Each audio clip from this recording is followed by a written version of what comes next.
This episode is sponsored by CuriosityStream and Nebula. Get both right now for just $11.79 a year.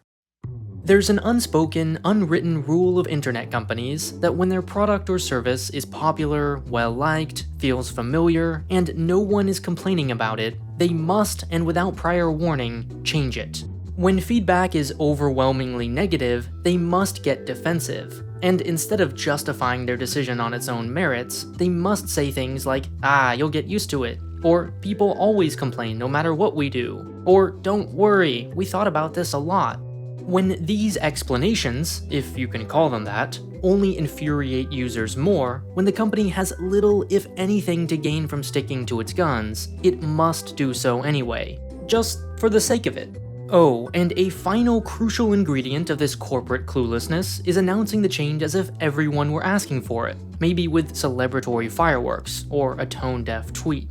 Facebook, Twitter, Slack, Sonic, the new Instagram icon, and who can forget new Reddit? Nobody, because they literally won't let you.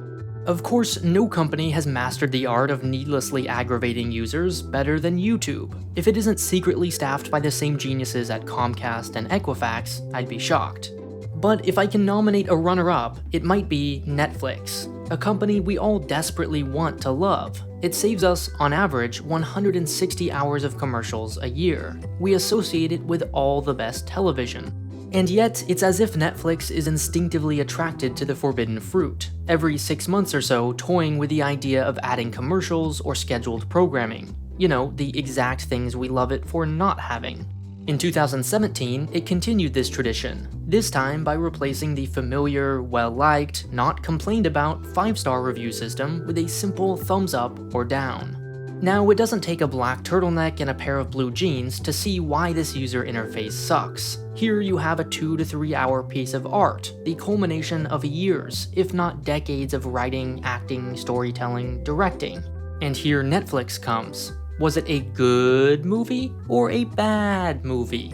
You want to say, well, I mean the acting was fantastic, but the storytelling left a little, and Netflix interrupts. Is it a thumbs up or down? The former contains everything from, wow, I should really look into dentistry, to, yeah, it was a movie, and boy, can a really bad movie reach new depths of terrible. As someone who dabbles in fine art myself, I've seen firsthand the limitations of a binary 2 choices. So much is lost in between. For example, over half of you pressed thumbs down on this masterpiece, when what you really meant was, while this video is clearly brilliant, I'm simply too dumb to understand it. Based on your rating, Netflix says some other show is a 90% match, whatever that means. You have no idea whether this is a 90% Hillary's gonna win the election sort of thing, or a 90% of dentists kind of situation. Now, in fairness, you can sorta see why the same person who thinks adding commercials is a great idea would also think so about this. What they realized is that A, by simplifying things they can get more feedback, which sure, I guess, and B, that movie ratings are funny, and that everyone agrees North by Northwest is a 5 out of 5, and yet, well, nobody wants to watch it. There's a big difference between good classic films and movies you actually want to watch, which is sorta lost in a system of stars. And on this point, I agree. 5 stars aren't great either. It's designed to add some nuance, but in reality just results in a J-curve. Lots of angry 1 stars, my Blu-ray player won't turn on, and a bunch of 4s and 5s, with nothing much in between. A movie has to be pretty awful to get below a 3, and pretty darn amazing to score a 5, which means it's really a 3 to 4.5 scale, which isn't very useful. So maybe the 10-point system is better. No. Sure, it allows for more variation, but that comes with all kinds of ambiguities. Would you choose to watch a 5 out of 10? What separates a 2 from a 3? And is it normalized, or can a person have 0 10s and lots of 9s, for example? You may have good answers to all these questions, but will anyone else interpret your ratings the same way? Most people seem comfortable lumping everything below a 5 into the not worth watching category, but again rarely give those ratings and struggle to distinguish between them. And then there's what I call the 7 problem.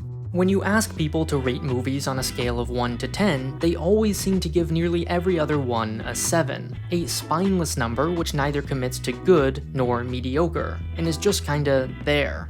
The 100-point system, meanwhile, is deceivingly scientific. How do you even begin calculating such a specific number? It inherits all the problems of the 10-point scale, except with the added illusion of accuracy. I give this system a 64.3 out of 100. What does that mean? Exactly.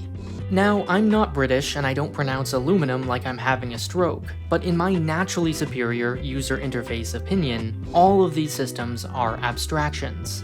Turning a feeling into a number will always mean different people interpret the same thing differently. A good rating system would skip all these abstractions, and just ask the user, what other movie did you enjoy about as much as this one? Power users could open a full ranking page and rearrange the order. Even better, Netflix could present these ratings in a human-readable way, like people tend to either love or hate this movie, or people rate this movie well but rarely actually watch it. Problem solved. You're welcome. I know what you're thinking. If only there were a streaming service where everything was so good that it doesn't even need a thumbs down button. Well, you're in luck, because on Nebula, everything is 100% fresh, 5 stars, early, and ad-free. It's full of great original shows and podcasts, like Showmakers, in which Brian from Real Engineering and Sam from Wendover Productions interview me about starting this channel. And because we've partnered with CuriosityStream, you can also watch all of their great documentaries, like these fun unsolved mysteries, together for an incredible $11.79 a year. Sign up with a link in the description, and you'll get an email with access to Nebula.